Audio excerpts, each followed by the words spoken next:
Tina Dupuy, you're watching TYT Now. And is Trig Palin Sarah Palin's child or grandchild? And we're going to be presenting that case, right, Tim? Yeah, we're going to be presenting the case. I mean, by we, I mean you. I am going to be presenting You're going to be presenting the case. Okay. So before you present your case, which I'm very excited. Yeah. I'm very excited to hear you give this case. Okay, so we find out that it's true that Palin has been lying this whole time and Trig is not her son, it's her grandson. So that means Palin has absolutely no credibility, and we find out that Bristol is not a virgin. Right.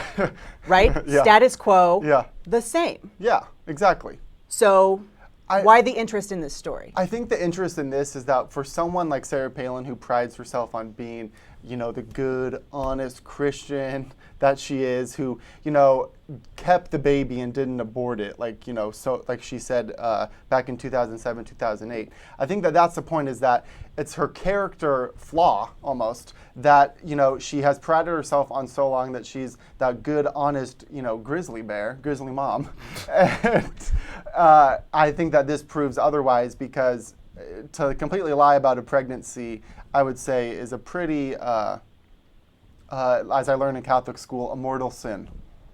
On the phone with us, we have Justin Elliot, who's written about this for Salon.com. Justin, there's been a new report out by a Northern Kentucky professor who wrote a thesis on this about the media not paying attention to this issue, and you've been personally criticized by being a media person who hasn't taken this seriously enough.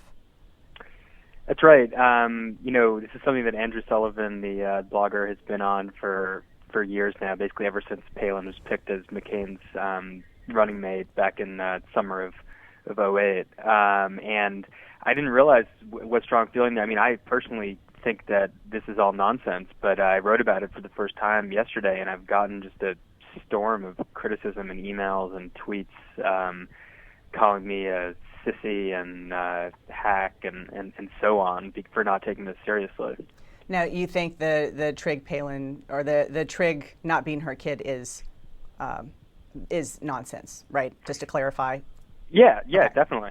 No, I think it's analogous in many ways, although on a smaller scale, to the whole Obama birther thing. I just have not seen any affirmative evidence of that something happened besides the official version of this pregnancy. Tim, you're gonna. What is the most compelling evidence? Because you talked to a lot of people. You did some research yesterday. Talked with some people that have been doing this for since 2008. Right, and by your own account, your mind was changed. You really thought that this story has credence. So what is the biggest? Well, on Tuesday, March 4, 2008, John McCain became the Republican presidential candidate. One day later, Sarah Palin announced that she's 7 months pregnant. The Anchorage Daily News then on March 5th and 6th was writing, all the reporters were saying that the news astonished others in the Capitol who had no clue she was expecting. Some said she doesn't look pregnant. Governor Palin shocked and awed just about everyone around the Capitol on Wednesday when she announced she's expecting her 5th child. So that happens. Okay, but that implies that Palin was actually vetted many, many, many months before she she was never vetted. She was vetted a year after they didn't get the White House, her ticket. So I mean, this is implying that McCain actually was going to pick her on March 8th, which is just absolutely not true by all accounts. I mean, Exactly. It was a Hail Mary pass at the very end of the campaign. The people that are saying that she had an interview with Newsweek's Karen Breslaw, and Karen was saying that she had no idea that Sarah Palin was pregnant, and she interviewed her the day before she announced it, and then all of a sudden got a courtesy email the next day saying, oh, she's going to announce that she's pregnant. She said, I've seen plenty of pregnant women in my life. This woman's 7 months pregnant. Let's look at the timeline from March 14th to April 13th of her wearing beautiful scarves with a jacket that's unbuttoned, completely covering, no baby bump. Then all of a sudden we get to April 13th when it's out that she's pregnant and she's got the bump. However, then she goes on April 17th. She gives the keynote speech at around 1 p.m. in Texas. Some say that she said her water broke in Texas, but Todd said that he didn't want his fisherman's son to be born in a cowboy country. So that's why they flew back. It was a 10-hour trip from Texas to when they got back to Wasilla. Then she had the baby at 6 a.m. And I mean, when you're, let's see, she had Trig allegedly 1 month early.